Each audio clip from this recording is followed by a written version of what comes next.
Search and download the Leion app from the App Store or Google Play. Once installed, tap the icon to open the app.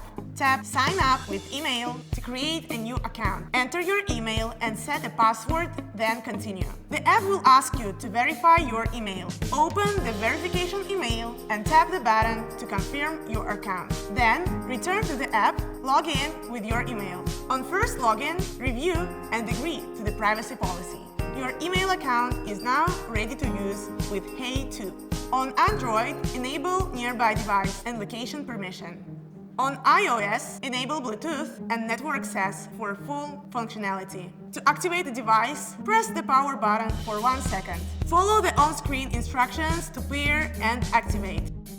If you already have the app, you can update through the pop-up message. You can also update manually in Settings about Version Update. Ensure at least 30% battery and keep the glasses awake during the update. You can update via pop-up or manually through the Firmware Update menu. Don't operate the glasses during updating. If it fails, hold the button for 8 seconds to retry.